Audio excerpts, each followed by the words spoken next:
हाल ही में किस राज्य सरकार ने सौर ऊर्जा से रात में विद्युत सप्लाई की योजना के साथ एमओयू साइन किया है? आंसर राजस्थान।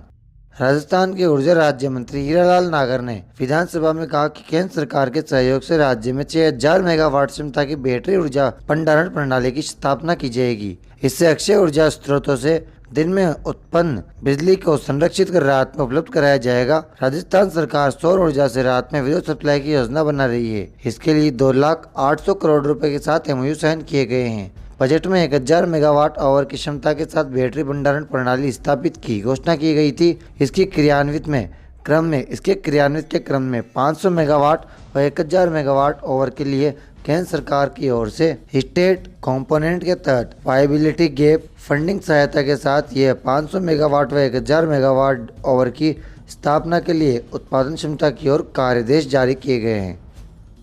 राजस्थान भूजल प्राधिकरण विधेयक 2024 के तहत नियमों का उल्लंघन करने पर पहली बार कितनी राशि का जुर्माना हो सकता है? आंसर 50,000 रुपये। राजस्थान भूजल संरक्षण एवं प्रबंधन प्राधिकरण विधेयक 2024 एक ऐसा कानून है जो राजस्थान में भूजल के दोहन को नियंत्रित करने और पानी को बचाने के लिए बनाया गया है। इस विधेयक के तहत एक प्राधिकरण का गठन होगा जो ट्यूबवेल और बोरवेल खोदने की अनुमति देगा। नियमों का उल्लंघन करने पर पहली बार 50,000 रुपये और दूसरी बार 6 महीने तक की जेल या 1,00,000 रुपए का जुर्माना हो सकता है। यह विधेयक जल संकट से जूझ रहे प्रदेश में भूजल संरक्षण की दिशा में एक अहम कदम है। जिन इलाकों में भूजल की गंभीर कमी है उन्हें डार्क जोन घोषित किया जाएगा और ऐसे इलाकों में पानी निकालने पर रोक रहेगी। हाल ही में 20वें बेरू बाबा ऊंट और रशु मेले का आयोजन राजस्थान के किस जिले के टोडपुरा में किया गया है? आंसर झुंझुनू। 20वें बेरू बाबा ऊंट और रशु मेले का आयोजन झुंझुनू के टोडपुरा में किया गया है और इसे बढ़ावा देने के लिए झुंझुनू जिला कलेक्टर डॉक्टर अरुण गर्ग मुख्य अतिथि थे। इस मेले में देश भर से घोड़े और ऊंट पहुंचे थे जिन्हें अलग अलग श्रेणियों में 2 लाख तक के इनाम दिए गए थे, जिसमें सबसे आकर्षक पशु को 21,000 रुपये का विशेष पुरस्कार दिया गया था। मेले में राजस्थान के अलावा उत्तर प्रदेश, हरियाणा, पंजाब, गुजरात आदि राज्यों से भी घोड़े और घोड़ियां शामिल होने के लिए आते हैं। मेले में आयोजित होने वाले हॉर्स शो की कैटेगरी में बारे में जानकारी देते हुए उन्होंने बताया कि इनके अंदर बछेरी, बछेरा, 2 दांत बछेरी, बछेरा या ब्रूड बेयर कैटेगरी में घोड़े और घोड़ियां में रिंग में प्रदर्शित किया जाता है।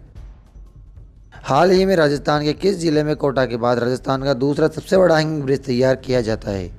आंसर डूंगरपुर।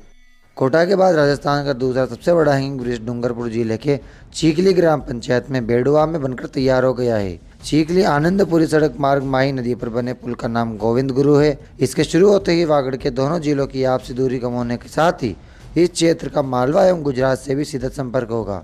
मानगढ़ नरसंहार भारतीय स्वतंत्रता संग्राम में 17 नवंबर 1913 को ब्रिटिश राज ने वर्तमान राजस्थान राज्य की मानगढ़ पहाड़ी में गोविंद गुरु बंजारा के हजारों भील बंजारा अनुयायी की गोली मारकर हत्या कर दी थी। यह जलियांवाला बाग हत्याकांड के समरूप था। राजस्थान में कुड़ी हत्याकांड 22 मार्च 1935 को शेखावटी किसान आंदोलन के दौरान राजस्थान के सीकर जिले में हुआ था। इस घटना में एक जाट दूल्हे की घोड़ी पर सवार होकर निकलने को तैयार हुए। विवाद के बाद राजपूतों और जाटों के बीच संघर्ष छिड़ गया था। राजस्थान के किस जिले में एक भीमरथ कुंड है जिसे भीम की लात से बना एक मानव निर्मित कुंड माना जाता है, जिसके बारे में किंवदंती है कि महाभारत काल के नायक भीम ने जमीन पर पैर मारकर इसे बनाया था?